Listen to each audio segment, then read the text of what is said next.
Enfin, j'ai toujours voulu coudre, depuis l'âge de 5-6 ans. Donc je cousais avec ma grand-mère, un peu au Tessin, avec une vieille machine à coudre. Et puis, quand j'étais en âge d'apprentissage, j'ai dit que je voulais être couturière. Et puis là, j'ai eu la chance que ma maman me mentionne le nom de la profession courte pointière. Donc je suis allée voir et ça m'a tout de suite plu, j'étais tout de suite dans mon élément. Bon, pour moi, c'est déjà une passion, c'est aimer coudre, puis j'aime beaucoup parce qu'on a toujours affaire à plein de tissus différents. Et puis, ce que j'aime beaucoup, c'est mettre une petite note personnelle dans ma couture, inventer des choses.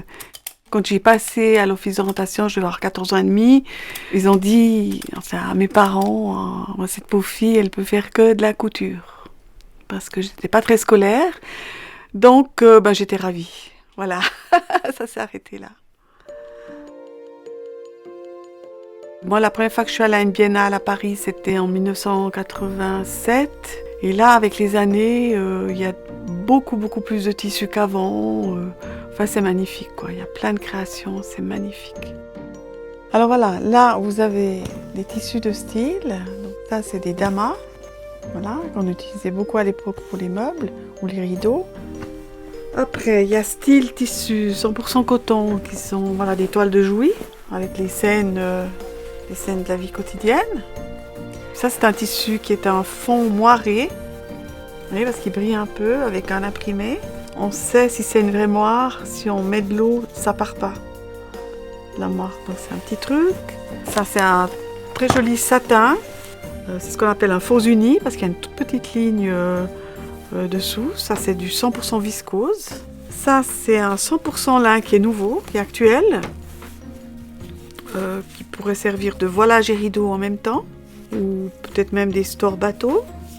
On a des tissus, ça c'est un tissu qui est prestigieux, un tissu de velours tissé chenillé, qui était surtout fait pour peut-être des grosses portières ou des grandes tentures murales. Après là, j'ai un exemple de voilage, ce qu'on appelle un dévoré, donc on voit à travers le dessin. Là aussi, c'est un tissu de l'époque qui n'existe plus maintenant, mais qui est aussi très joli. C'est un imprimé trompe-l'œil, plusieurs immeubles qui représentaient plusieurs villes d'Europe. On a aussi ce qu'on appelle des tissus un peu techniques, non-feu. Ça, c'est des tissus qui sont occultants, non-feu, qui sont faits pour des salles publiques. Ma dernière acquisition de l'année passée sont donc des fausses fourrures. Et on peut recouvrir des meubles ou faire des couvertures, des plaids ou des portières. Voilà, c'est très joli. Voilà, donc fausse fourrure, hein, je répète. Je suis dans Stargard depuis le 1er mai 1982, donc la fête du travail, donc ça me va bien. Et puis je suis venue m'installer ici parce que c'est près de chez moi. Donc je voulais être indépendante, j'avais 29 ans quand j'ai commencé. Et puis c'était pratique pour moi parce que j'avais mon fils qui allait à l'école ici au village et puis qui pouvait venir ici après l'école pour les devoirs. Comme ça, c'était tout près du lieu d'habitation. Donc c'est pour ça que j'ai pris Stargard ici. Ça a été très difficile au départ de me mettre à mon compte.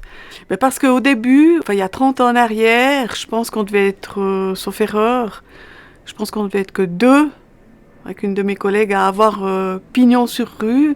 Et c'est vrai que ça a posé des problèmes au début, quand on achetait des collections, quand on allait au Biennale, acheter des collections à Paris. Il y a certains magasins qui n'étaient pas trop contents qu'on se mette en vue, quoi. Voilà, ça a été un peu un problème, ça. Mais ce qui est bien, c'est que moi, je fais que ça. Vous voyez, je m'amuserais pas, par exemple, à vouloir poser des moquettes, des sols, des choses de décoration. Donc, j'estime que je suis bien avec moi-même parce que je fais que ma profession. Donc. Alors voilà, donc le tapissier, il a fait tout ce qui est fixe, vous voyez ce que je vous disais, puis là, il a mis des clous-perles. Ça, c'est un meuble qui est fait à l'ancienne avec des ressorts. Donc, il a fait tout ce qui est fixe comme ça. Moi, j'ai fait, sur ce modèle-là, j'ai fait un gabarit, ce qui m'a permis de faire la forme de ce coussin. Voilà, avec une nervure indépendante qui est en biais, et puis une petite plate-bande. Et puis après, on a rajouté, vous voyez, un petit repose-pied, avec aussi une petite nervure que j'ai fabriquée moi. Et puis après, il l'a appliqué. Alors, sur ces rideaux, donc, ces rideaux qui sont tout faits main, et puis ils sont doublés, et on fait à l'intérieur du rideau ce qu'on appelle un glaçage.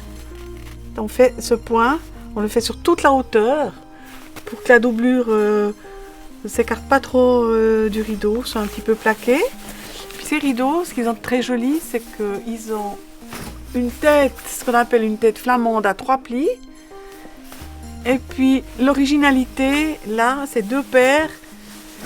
J'ai fait une paire avec l'espace jaune et une paire avec l'espace bleu. Là, on a un livre de la coupe des tissus. Alors, par exemple, comme ça, on voit bien. Là, c'est un feston, vous voyez. Ça se met sur le bord d'un lambrequin en haut. Donc ça, c'est un feston qui est fini. Et pour obtenir ça, il faut faire ce développement-là. Voilà. C'est pour ça qu'on fait des gabarits. Là, vous avez des festons irréguliers qu'on peut poser sur des barres, par exemple, en laiton. Voilà. Ici aussi, à différents niveaux. Voilà, vous avez draperie à l'antique ou draperie grecque.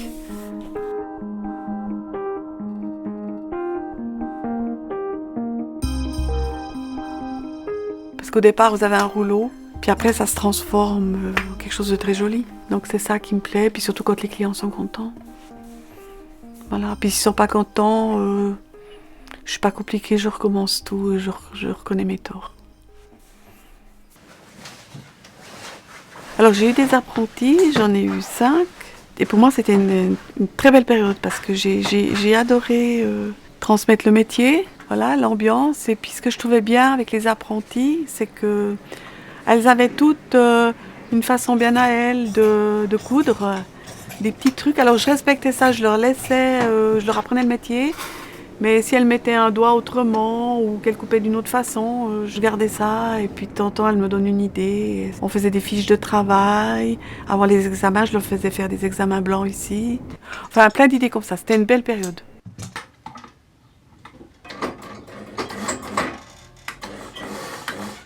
Donc, moi, j'ai mes 2 vieilles machines industrielles qui sont là, mais il y a des machines qui font plein de choses, les zigzags et qui coupent en même temps. Moi, j'ai essayé, mais ça me convient pas, personnellement, parce que je trouve qu'on n'arrive pas à faire les mêmes finitions. Par contre, c'est plus rapide. Mais moi, ça m'intéresse pas trop, quoi, parce que quand je travaille, je suis pas avec un compteur dans la tête, ou c'est pas mon genre. Alors, je fais un chablon que j'ai découpé, ça c'est une embrasse forme banane. Voilà. Après j'ai mis le bougramme, j'ai fabriqué une nervure indépendante qui va par la suite être raccordée ensemble. Voilà. Ensuite je vais la poser sur le bord et je vais reprendre ma toute petite aiguille courbe et je vais coudre avec un point caché ici, tout le bord. Je vais reprendre un tissu, comme ça, le même tissu pour l'envers, mais que j'ai coupé en biais. Comme ça, quand on le place, il faut épingler tout au bord donc de la nervure, ça sera épinglé ici. Mais en cousant, le but avec le tissu à l'envers, c'est que l'embrasse, elle soit un petit peu, quand elle est finie, elle doit rester un tout petit peu en l'air, comme ça. Donc ça nous donne, voilà, là elle est terminée. Voilà, donc ça nous donne une embrasse qui est comme ça, vous voyez, donc elle est bien juste.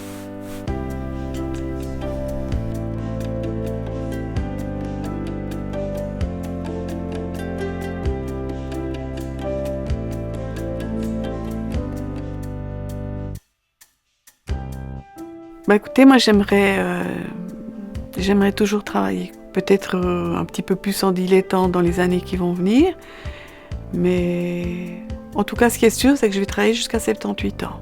Ce qui compte, c'est que je me vois travailler, je me vois pas prendre ma retraite, quoi, voilà. La retraite, vous y pensez pas? Non, non, non, non, je prends pas ma retraite.